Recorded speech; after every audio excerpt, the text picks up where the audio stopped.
you know what love is all about? It's a mutual submission to each other. So the thing is that if you're a female and you have a husband, then you need to submit to him. And as you submit to him, he's going to say, wow, she is such a neat woman, and I want to do everything I can for her. It's just like, I give this illustration, you go to the car dealer, and you're going to buy a car, Well, you want a blue car, and he wants a red car. Well, how do you decide? Well, if you're the man, you love her more than anything else, more than you love yourself, in fact, guess what? What color car are you going to get? A rainbow color.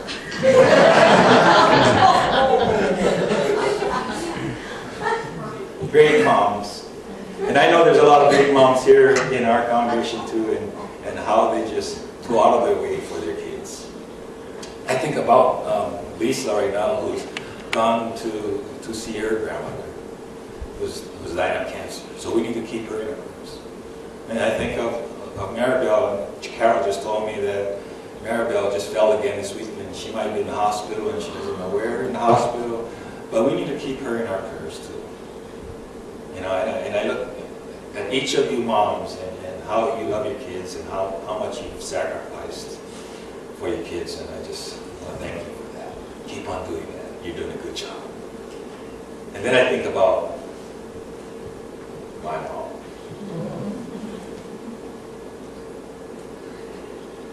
That's why I go to Hawaii every year now, is because, I don't know, being 91 years old. And my dad's 91 too, and still able to go golfing with me, so I hope I can do that when I'm 91 years old.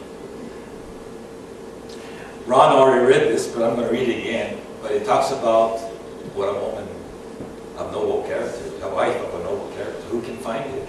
She is far worth more than rubies. Her husband has full confidence in her and lacks nothing of value. She brings him good, not harm. In all the days of her life, she selects wool and flax and works with eager hands. She is like the merchant ships, bringing her food from afar. She gets up while it is still night. I know when I was sick at night, she'd wake up in the middle of the night and make sure that I was doing okay.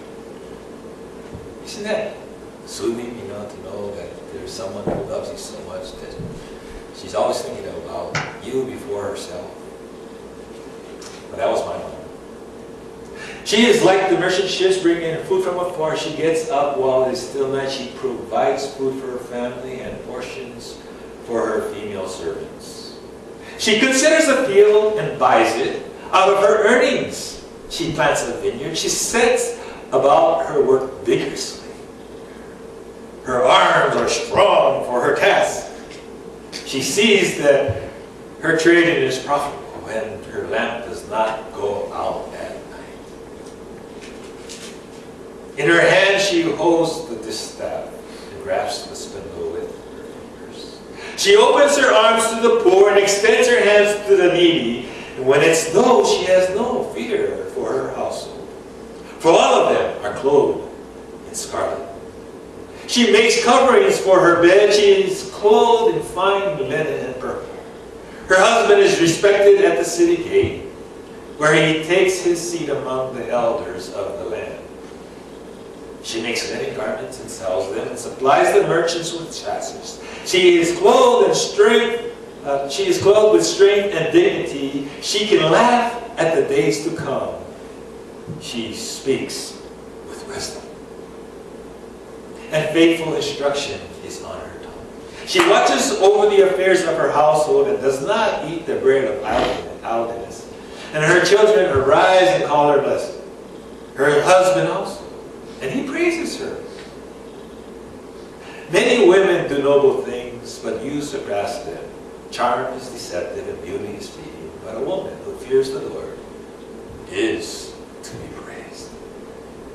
Honor her for all that her hands have done, and let her works bring her praise at the city gate. Now, how often it is when I'm talking to someone, and they says, my husband, he comes home from work, and he expects me to do everything.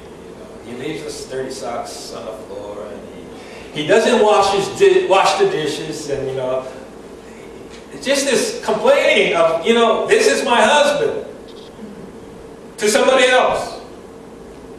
Instead, maybe that woman needs to lift her husband up and say how wonderful he is. Maybe that might change your attitude if you thought positive things about your spouse. It works both ways.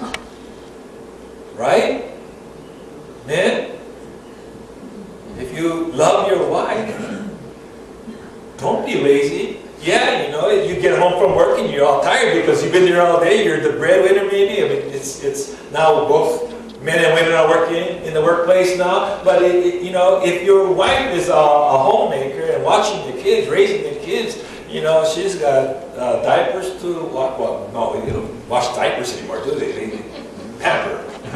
I had a diaper baby and a pamper baby. I don't know.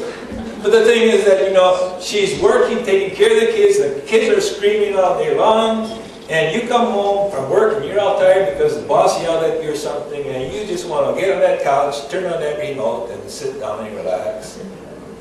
So you think, she's been home all day and not doing anything. She needs to keep on serving me. She had better have that dinner on the table, nice and hot. So, what do? She's a lazy housewife. She needs to get to work. Complain. So she complains about him, he complains to her, and guess what? You don't get anywhere. Well, what's the key in all this? Respect, love without any limit. Because really, when you were dating before and you were wanting to get the other person, right? You want to catch your prize. You did everything, right? I know. Maybe you pretty yourself up all the time. I've heard a lot of men who say, my wife doesn't even dress up anymore. So you come home and here's this woman that's in her pajamas still, and he's over there at work where the women are all dressed up as 50. Wonder why men get temptations? And the other way around, it works both ways. We need to learn what it is to respect each other and to love each other without limit. And if they're not giving as much as you think they need to, give more. Just like the other day, my wife told me, you need to pull that bur oak tree out. I'm going to put an Austrian pine. I'm thinking, here I raised this little thing from a stick. We brought it over here to Alliance in this little pot, and she called it a stick. She said, it's dead, let's throw it away. No, I want to plant it in the ground. I love that tree. But I have to say, what's more important, my tree or my wife? So guess what? I planted an Austrian pine. And then the other tree in the front yard had this little mugo pine, and it was alive, but it wasn't growing. It was just a little tiny thing, like that high. You know what mugo pines are? There's one out there, or 3 of them out there on the side. That's a mugo pine. It's supposed to, be a nice bush like this. But that thing wasn't growing for some reason. So she went and got another tree, and I shouldn't say had to. I wanted to. You guys don't believe me, do you? But you see, it's because I love her that I'm going to do everything that's going to make her happy. And isn't that worth more than anything of what your selfish wants and desires are? Is to see the one that you love with all your heart. And that works both ways again. Just give, be giving to each other. And you know what? You'll be a happier person. Let's all stand as we sing our hymn of invitation. And that's what it's all about. Right? Without mothers, we wouldn't have families. Can you imagine? Can you imagine if the men were responsible for having the kids? They'd have one and then there'd be no more. Let's see. Family of God.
Father in heaven, again, we thank you so much of your design of a family.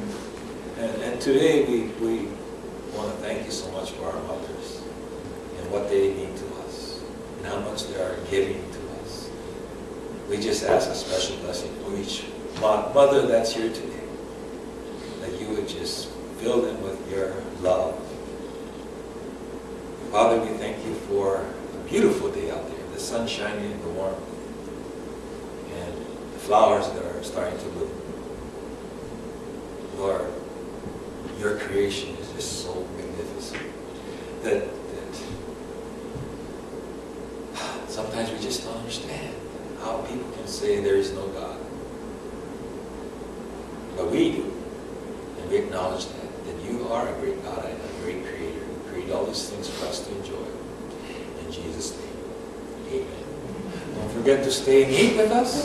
If you didn't bring anything, stay anyway. There's usually a lot of food. So let's sing our closing song, He is Lord.